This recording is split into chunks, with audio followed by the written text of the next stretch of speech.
तो hello everyone, Yadav ji की सभा में आप सभी का फिर से स्वागत है। तो कैसे हैं आप सब लोग? आई होप आप सब ठीक होंगे। तो जैसे कि हमने इलेक्ट्रिसिटी अपना चैप्टर शुरू कर दिया था, हमारा लेक्चर वन जो है, लेसन वन जो है वो हमने कंप्लीट कर चुका है। उसमें हमने कुछ टॉपिक कर चुके हैं। तो आज ये हमारा सेकंड लेसन है। ठीक, तो स्टार्ट करते हैं। हमने कल जो है ना कुछ बहुत सारे टॉपिक कर लिए थे, जैसे करंट हुआ, पोटेंशियल डिफरेंस हो गया अपना। ठीक, रेजिस्टेंस हो गया, ओम्स लॉ हो गया जो कि बहुत ज़्यादा इंपॉर्टेंट है। फिर हमने कुछ सिंबल्स भी देख लिए थे। ठीक है, आज हम उसके आगे करेंगे जो है रेजिस्टेंस इन सीरीज। हाँ, रेजिस्टिविटी भी कर ली थी हमने। ठीक है, तो आगे बढ़ने से पहले एक बार अपन सारे फॉर्मूलेज जो है उसको रिवाइज कर लेते हैं। तो देखिए, पहला फॉर्मूला वही हमने करंट का पढ़ा था। तो करंट क्या बोलता था? करंट का फॉर्मूला था I is equal to Q upon T. यही फॉर्मूला था। ठीक, ऐसा यूनिट क्या थी इसकी? एम्पियर। किसकी? करंट की। ठीक, अच्छा एक और चीज मैं आपको बताना चाह रहा था कि भैया ऐसा यूनिट कैसे निकालते हैं। देखो, एक तो फेमस है एम्पियर की, करंट की। ठीक, करंट की फेमस ऐसे यूनिट क्या हो गई? एम्पियर। और इसकी एक और ऐसे यूनिट क्या हो सकती है कि भैया क्यू की क्या होती है? कूलम होती है, तो हमने लिख दिया सी। टाइम की क्या होती है? सेकंड होती है, तो हमने लिख दिया स्मॉल एस। तो करंट की एक और यूनिट हो सकती है कूलम पर सेकंड। ठीक, कूलम पर सेकंड एक और यूनिट हो सकती है। ऐसी जो दूसरा फॉर्मूला है V is equal to W upon Q. एक तो वी की फेमस है, सॉरी ये लिख दिया मैंने। वी पोटेंशियल डिफरेंस डिनोट होता है। ठीक, तो इसकी फेमस क्या है? Volt meter. क्या है? Volt meter. और कैसे निकाल सकते हैं? जैसे मान लीजिए डब्ल्यू का क्या होता है? जूल होता है, तो लिख दिया जूल। क्यू का क्या होता है? सी। तो इसे हम और क्या बोल सकते हैं? जूल पर कूलम। क्या बोल सकते हैं इसकी ऐसा यूनिट? जूल पर कूलम। ठीक, फिर हमने तीसरा पढ़ा था V upon I is equal to R. हमने इसकी ऐसे यूनिट पढ़ी थी ओम। या फिर इसे क्या बोल सकते हैं? वी का होता है वोल्ट मीटर, आई का होता है एम्पियर। तो इसे हम बोल सकते हैं वोल्ट पर एम्पियर। ठीक, क्या बोल सकते हैं? वोल्ट पर एम्पियर। किसकी? रेजिस्टेंस की। ठीक, ऐसे अपन ऐसे यूनिट निकालते हैं। और हमने एक लास्ट फॉर्मूला भी पढ़ा था रेजिस्टिविटी का। रेजिस्टिविटी का क्या था? R A upon L. देखो, इसका ओम इंटू मीटर ऐसा यूनिट होता है किसका? रेजिस्टिविटी का। देखो एक आया कैसे था आपने ना, जैसे रेजिस्टेंस का क्या होता है? ओम। लिख लो ओम। किसी भी एरिया का क्या होता है? मीटर स्क्वायर होता है। ठीक, स्क्वायर होता है। लेंथ किसी नॉर्मल का क्या होता है? मीटर होता है। तो एक मीटर से एक मीटर कैंसिल होकर बच के कितना? Ohm into metre. तो अपनी ऐसे यूनिट क्या आ गई? Ohm into metre. ठीक, तो ये हमने कुछ चार फॉर्मूलेज पढ़े थे, पहला, दूसरा, तीसरा और चौथा। ठीक, और एक और मेन चीज़ थी कि भैया करंट को नापने के लिए क्या यूज़ होता है? कौन सा डिवाइस? अमीटर। पोटेंशियल डिफरेंस को नापने के लिए कौन सा होता है? Volt meter. अमीटर किस में कनेक्ट होता है? अमीटर कनेक्ट होता है सीरीज में। आज अपन पढ़ेंगे सीरीज पैरेलल। वोल्ट मीटर किस में कनेक्ट होता है? वोल्ट मीटर कनेक्ट होता है पैरेलल में। ठीक, इतनी सारी चीज़ें थी जो हमने कल पूरी क्लास में कवर करी थी। तो आज जो है हम उसके आगे पढ़ेंगे। ठीक है, तो स्टार्ट करते हैं। देखो, अच्छा उससे पहले ना ये एग्जाम्पल सॉल्व कर लेते हैं। देखो क्या बोल रहा है, how much current will an electric bulb draw. मतलब क्या करंट, मतलब आई पूछ रहा है। ठीक है, electric bulb draw from a 220 volt. V दिया है, ऐसे यूनिट से पता करो क्या क्या दिया है। 220 दिया है source. If the resistance of the bulb filament is 1200 ओम। ओम मतलब रेजिस्टेंस दिया है। क्या दिया है? 1200। ठीक, अपने को क्या निकालना करंट? तो अपने को फॉर्मूला मालूम है, V upon I is equal to R होता है। इसमें क्या पूछा इसने? आई पूछा है, तो आई को उधर पहुंचा दो, आर को नीचे पहुंचा दो। ठीक, तो V upon R is equal to I हो जाएगा। वी हमको मालूम है 220। ठीक, आर हमको मालूम है क्या? हाँ, कितना है? 1200। जीरो से जीरो गया। ठीक, ये बचा 22। काट दो, टू अंदर टू, टू अंदर टू, टू सिक्स जा 12, टू जीरो जा जीरो। अब इसको सॉल्व कर लोगे तो आपका कितना आएगा? 0.18। ठीक, जीरो का अगर नहीं भी काटोगे ना, तो सिक्स को पहले 11 से डिवाइड कर लो, फिर डेसिमल लगा देना। अब आपका जिसमें भी आंसर आएगा आप उसको किस में लिखोगे? एम्पियर में लिखोगे। क्यों एम्पियर में लिखोगे? क्योंकि आपको क्या पूछा है? करंट पूछा है। ठीक, तो अपना करंट आ गया। ठीक है, समझ में आ गया। सेकंड बी, बी पार्ट देखते हैं। How much current will an, मतलब इसमें भी क्या पूछा है? इसमें भी आई पूछा है। Coil draw from a 220 volt.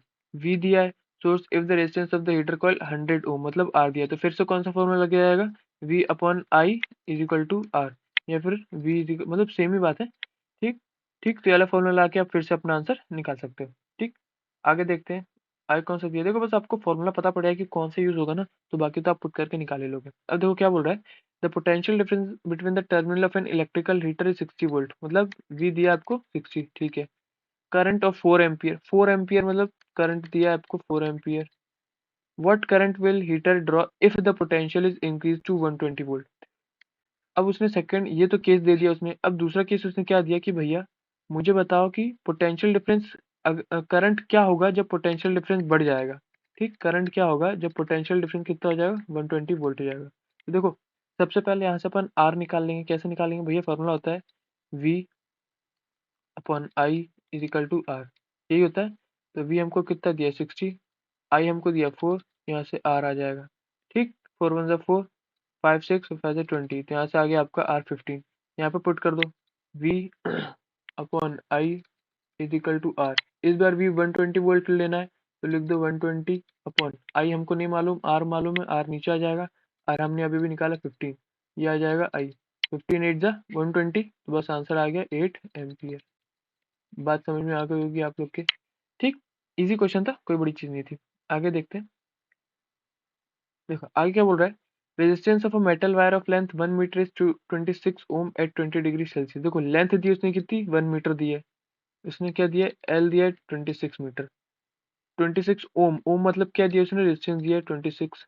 वापस से, if the diameter of wire, मतलब उसने डायमीटर दे दिया 0.3 mm, what will be the resistivity of the metal. Resistivity हम किससे नोट करते थे, इससे, इसको क्या बोल देते हैं हम, रो। उसने रेजिस्टिविटी पूछ ली, तो ये मालूम है कि भैया रेजिस्टिविटी का फॉर्मूला क्या होता है, रेजिस्टिविटी का फॉर्मूला होता है आर इंटू ए एल। ए तो दिया ही नहीं है, तो ए निकालेंगे कैसे। देखो हमें मालूम है कि किसी भी एरिया, मतलब क्रॉस सेक्शन एरिया हमेशा ये सर्कल के फॉर्म में ही होते हैं वायर। ठीक, तो इसका फॉर्मूला क्या लगेगा, सर्कल का एरिया क्या होता है, पाई आर स्क्वायर। ठीक, तो इसी फॉर्मूले से अपन एरिया निकाल लेंगे। अब जब आपका एरिया आ जाएगा तो रेजिस्टेंस भी दिया है और लेंथ भी दी है, आपकी रेजिस्टिविटी आराम से आ जाएगी। ठीक, कोई भी दिक्कत नहीं आएगी, एक बार आप इसको देख लेंगे। बात समझ में आ गई। आगे बढ़ते हैं। देखो मैं आपको सिर्फ फॉर्मूला पुट करना बता रहा हूँ, भैया फॉर्मूला को कैसे यूज करते हैं। ठीक, बाकी आप वैल्यूज पुट करके आप आसानी से निकाल सकते हैं। नेक्स्ट पढ़ते हैं। A wire of a given material having length L, मतलब इसने एल को क्या दिया, एल ही दिया है, and area of cross section A को क्या दिया है, ए ही दिया है, has a resistance of 4 ohm, resistance कितना दिया है, 4 ओम दिया है। ठीक है, what would be the resistance of another wire. अब उसने सेकंड केस में क्या पूछा है, उसने सेकंड केस में रेजिस्टेंस पूछा है ऑफ द सेम मटेरियल। अब इसमें जो एल होगी वो आपकी हो जाएगी एल बाई टू, और एरिया ऑफ क्रॉस सेक्शन कितना हो जाएगा, एरिया ऑफ क्रॉस सेक्शन हो जाएगा 2a। बात समझ में आ गई। ठीक, तो उसने सेकंड का पूछा है, तो पहले वाले से अपन क्या निकाल लेंगे, पहले वाले से अपन निकाल लेंगे रेजिस्टिविटी निकाल लेंगे। ठीक है, तो कैसे निकालते हैं, रेजिस्टिविटी का फॉर्मूला होता है R A upon L. R की जगह रख लो 4 ओम, ए की जगह रख लो ए, और एल की जगह रख लो एल। ठीक, ये आपका रेजिस्टिविटी निकल गया। अब इसमें पुट करते हैं resistivity R A upon L. Resistivity हमने यानी कितनी निकाली, 4a अपॉन एल। यहाँ से आर कितना गिवन है, आर ही तो निकालना है मुझे। ए कितना गिवन है, तो ए आपका दिया है 2a, ए आपका कितना दिया है 2a। एल कितना दिया है, L by two, L upon two. ठीक है, तो देखो ये अपॉन टू ऊपर जाके 4 हो जाएगा। ठीक, क्या बन जाएगा, मल्टीप्लाई में ये एल से एल कैंसिल, टू 4 एम्पियर और टू टू सा 4, 4 एम्पियर से 4 एम्पियर कैंसिल, तो आपका आर कितना आ गया, आर आपका आ गया 1 ओम।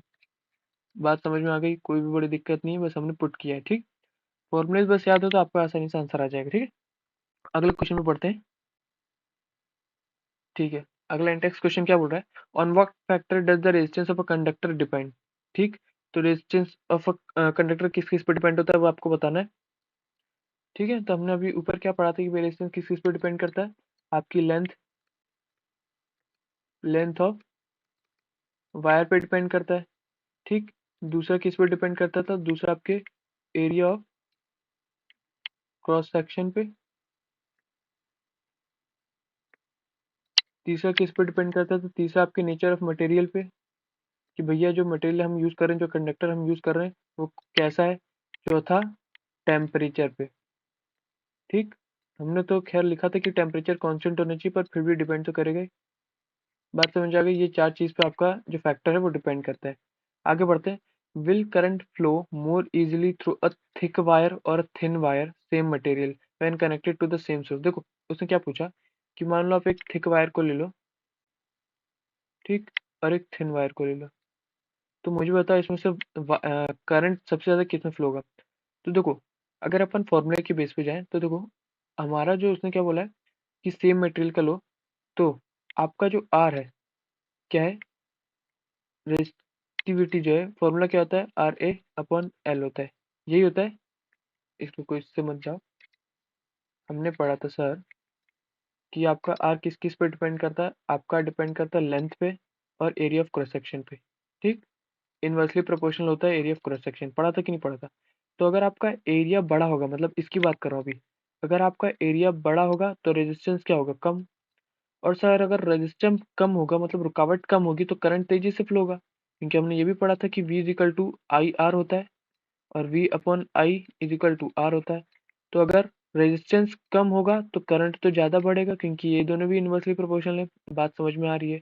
और यहीं पर अगर इसको देखें, अगर एरिया कम होगा तो रेजिस्टेंस ज़्यादा होगा, रेजिस्टेंस ज़्यादा होगा तो करंट कम होगा। ठीक, तो फिर सबसे ज़्यादा करंट किस में फ्लो होगा? सबसे ज़्यादा करंट होगा जिसका एरिया बड़ा होगा। जाहिर सी बात है यार, एरिया बड़ा होगा तो रोकने में दिक्कत होगी, ज़्यादा एरिया कवर करना पड़ेगा। और जब नहीं रोक पाएंगे अच्छे से तो करंट तो तेजी से फ्लो होगा।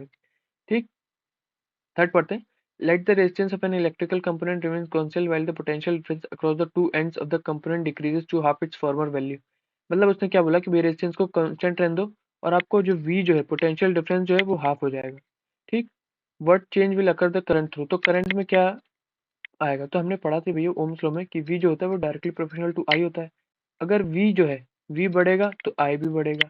डायरेक्टली प्रोपोर्शनल नहीं, V घटेगा तो I भी घटेगा। अगर V आपका 1/2 हो गया तो करंट भी आपका 1/2 हो जाएगा। तो करंट अगर V हाफ है आपका तो करंट भी क्या हो जाएगा? आपका हाफ हो जाएगा। ठीक, नेक्स्ट पढ़ते हैं। Why are coils of electric toaster and electric iron made of an alloy rather than a pure metal? देखो ऐसा इसलिए होता है ना कि आपका जो प्योर मेटल है ना उसमें रेजिस्टिविटी ज़्यादा होती है। ठीक, एलॉय से ज़्यादा होती है। ठीक है, तो इसलिए हम एलॉय यूज़ करते हैं, मेन रीज़न तो यही है। ठीक, आगे देख लेते हैं। अब वो ये पूछ रहा है कि which among iron and mercury is better conductor? देखो अब इसमें बेटर कंडक्टर कौन होगा? जिसमें करंट ज़्यादा होगा। करंट ज़्यादा दौड़ने की वजह से हमें क्या चाहिए? करंट अगर ज़्यादा दौड़ेगा तो रेजिस्टिविटी कम होनी चाहिए। तो बस उसने क्या पूछा? आयरन और आयरन से पूछा था और कॉपर का पूछा था क्या? देखते हैं। आयरन और मर्क्यूरी का पूछा था उसने ना। देखो आयरन का आपका इतना है और मर्क्यूरी इतनी है, तो मर्क्यूरी का ज़्यादा है कि आयरन का ज़्यादा है? ये क्या है? रेजिस्टिविटी। अगर आपका रेजिस्टेंस ज़्यादा होगा, रोकने वाला ज़्यादा होगा तो करंट कहाँ से जा पाएगा? ठीक, तो रेजिस्टेंस ज़्यादा तो करंट कम, और रेजिस्टेंस कम तो करंट ज़्यादा। तो किसका रेजिस्टेंस कम है? आयरन का। तो अगर आयरन का रेजिस्टेंस कम है तो ज़्यादा करंट फ्लो कहाँ से होगा? आयरन से होगा। बात समझ में आ गई? ठीक, अब आगे देखते हैं। उसने देखो which material is the best conductor, तो which material is the best conductor, तो अगर आप ऊपर देखें तो सबसे कम रेजिस्टेंस किसका था? सिल्वर का, इसलिए हम silver is the best conductor of material. ठीक, अब आ जाते हैं अपने मेन टॉपिक पे, resistance of system of resistor. अब हम इसमें पढ़ेंगे अपना सीरीज वाला और पैरेलल वाला। ठीक, ठीक है, तो स्टार्ट करते हैं अपना सीरीज पैरेलल वाला। देखो सीरीज मतलब भैया आपसे इतना बोल रहा है कि आपके जो रेजिस्टेंस है ना वो एक ही सीध में एक ही वायर में कनेक्ट होंगे, उसी को बोलते हैं अपन सीरीज। जैसे कि हमने रेजिस्टेंस पढ़ा था, हमने रेजिस्टेंस क्या पढ़ा था कि भाई आपका रेजिस्टेंस ऐसा ऐसा दिखता है, तो बस जैसे पहला रेजिस्टेंस हो गया, ये दूसरा रेजिस्टेंस हो गया, ये तीसरा रेजिस्टेंस हो गया। ठीक, तो ये तीनों रेजिस्टेंस कनेक्ट हैं वो एक ही सीध में, एक ही सीरीज में, एक ही वायर में कनेक्ट हैं, इसलिए उनको क्या बोल दिया जाता है? सीरीज। बात समझ में आ गई? अब अगर आप बात कर लो पैरेलल की, तो भैया हमें मालूम है ना पैरेलल कैसा होता है? जैसे दो लाइन पैरेलल है तो एक दूसरे के ऐसे होती है। ठीक, तो बस रेजिस्टेंस भी वैसे दिखेगा। ये आपका पहला रेजिस्टेंस ऐसे कनेक्ट हो जाएगा, दूसरा रेजिस्टेंस इसी के नीचे कनेक्ट हो जाएगा, तीसरा रेजिस्टेंस इसी के नीचे। देखो ये पैरेलल में दिख रहे हैं, इसी को बोलते हैं अपन पैरेलल। ठीक, पैरेलल वाली। अब अपन बात करते हैं, देखो आपके सीरीज और पैरेलल में ना रेजिस्टेंस को फाइंड करने का, या फिर आप बोल सकते हो यस, फाइंड करने का जो फॉर्मूला है ना वो अलग अलग है, मतलब निकालने का तरीका अलग है। क्या है सर? तो अभी मैं दिखाता हूँ सर आपको। जैसे कि मान लीजिए अ, अच्छा पहले डायग्राम देख लो आप। ये देखो, देखो ये जो आपका रेजिस्टेंस है ना, ये देखो सीरीज में कनेक्ट है ना, इसी को बोलते हैं अपन सीरीज में। अच्छा आपको याद होगा कि हमने जब पहली क्लास ली थी तो हमने अमीटर वोल्ट मीटर पढ़ा था कि अमीटर करंट को डिटेक्ट करता है, वोल्ट मीटर पोटेंशियल डिफरेंस को मेजर करता है। अमीटर जो है ना आपका सीरीज में कनेक्ट होता है, रिमेंबर हमने ऐसा लिखा था। और वोल्ट मीटर आपका पैरेलल में कनेक्ट होता है। तो ये देखो आपको जो अमीटर है ना वो इस ही वायर में सीरीज मतलब एक ही वायर में कनेक्ट है, पर वोल्ट मीटर के लिए आपको एक अलग सा वायर निकाल के लाना पड़ रहा है जो कि इसके पैरेलल जैसा है। ठीक, बात समझ में आ गई कि भैया वोल्ट मीटर पैरेलल में कनेक्ट होता है और अमीटर सीरीज में। ठीक, ये हो गया आपका सीरीज का डायग्राम। अब आप पैरेलल का देख लो, तो पैरेलल का देखो, ये देखो आपकी जो रेजिस्टेंस है ना ये देखो पैरेलल में कनेक्ट है, ये एक सीरीज में कनेक्ट नहीं है। बात समझ में आ गई? ठीक। अब अपन बात कर लेते हैं भैया सीरीज की।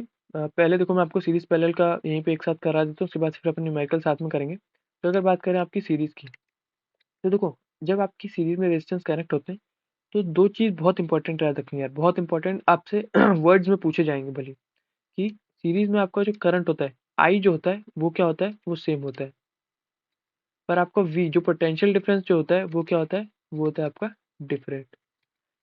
याद रहेगा। देखो आप याद कर सकते हैं, जैसे आपका सीरीज है ना, तो देखो ये जो पोटेंशियल ये जो करंट दौड़ रहा है वो सब में सेम होगा, इसमें भी 2 एम्पियर का दौड़ेगा, इसमें भी 2 एम्पियर का, इसमें भी 2 एम्पियर का, पर पोटेंशियल डिफरेंस जो होगा वो डिफरेंट होगा। ठीक। ठीक है। तो देखो अब जब पोटेंशियल डिफरेंस तीनों का अलग अलग होगा तो मैंने नाम दे दिया पहले का V1, दूसरे का नाम दे दिया V2 और तीसरे का नाम दे दिया सर मैंने V3। हमें मालूम है सर कि फॉर्मूला क्या होता है ओम्स लॉ का, V upon I is equal to R. तो अगर मैं इस फॉर्मूले से देखूं तो V क्या हो जाएगा, V हो जाएगा आपका आई आर, है ना। अगर मैं ये चीज V1 के लिए देखूं तो वो हो जाएगा आपके लिए आई आर वन। आई क्यों नहीं लिखा मैंने सर, आई वन क्यों नहीं लिखा, क्योंकि सीरीज में आई सबके लिए सेम होगा, इसलिए यहाँ पे आई वन नहीं, वन दर्शाता है कि अलग है। ठीक। V2 क्या हो जाएगा I R two, I same है इसलिए नहीं लिखा। V3 क्या हो जाएगा आई आर थ्री। ठीक है सर। अब मैं इन सबको इधर वैल्यूज पे पुट कर देता हूँ तो कैसा दिखेगा, V की जगह आई आर रख दूँ, इसी के नीचे कर लेते हैं, V की जगह आई आर रख देता हूँ, V1 की जगह आई आर वन, V2 की जगह आई आर टू और V3 की जगह आई आर थ्री। यहाँ से आई कॉमन ले लो आप, तो कैसे दिख जाएगा, ये आई कॉमन ले लिया, R one plus R two plus R three, I से आई कैंसिल, आपका फॉर्मूला आ गया R is equal to R one plus R two plus R three. ठीक। तो जब भी आपका रेजिस्टेंस सीरीज में कनेक्ट होगा तो कुछ नहीं, अगर आपको रेजिस्टेंस टोटल रेजिस्टेंस फाइंड करना है तो उन तीनों रेजिस्टेंस का सीधे सीधे सम कर दो, कुछ भी ज़्यादा दिमाग लगाने की ज़रूरत नहीं है। इस चीज़ में मेन आपको क्या याद रखना है कि सर आपका जो करंट होता है वो सेम होता है और पोटेंशियल डिफरेंस जो होता है वो डिफरेंट होता है, इसलिए हमने V1 V2 V3 लिया। अब लगे हाथ अपन पैरेलल का भी कर लेते हैं। ठीक। पैरेलल में भी कुछ नहीं यार, पैरेलल में बस हल्का सा थोड़ा सा डिफरेंट है, क्या है पैरेलल में, पैरेलल में ना आपका जो आई है इस बार डिफरेंट हो जाएगा, मतलब आपका जो करंट है वो डिफरेंट हो जाएगा और आपका जो पोटेंशियल डिफरेंस है वो क्या हो जाएगा, वो हो जाएगा आपका सेम। तो फॉर्मूला क्या होगा, अब भाई जब करंट डिफरेंट होगा तो ऐसे ही मैं आई को ले लेता हूँ, I one plus I two plus I three. ठीक। हमें मालूम है कि V equal to I R होता है, यहाँ से आई की वैल्यू क्या आ जाएगी, आई की वैल्यू आ जाएगी V अपॉन आर। अगर मैं आई वन के लिए लिखूँ तो आई वन के लिए क्या लिख दूंगा मैं, आई वन के लिए मैं लिख दूंगा, देखो V अपॉन आर वन। इस बार V1 क्यों नहीं लिखा, क्योंकि पैरेलल में पोटेंशियल डिफरेंस आपका सेम रहेगा। ठीक।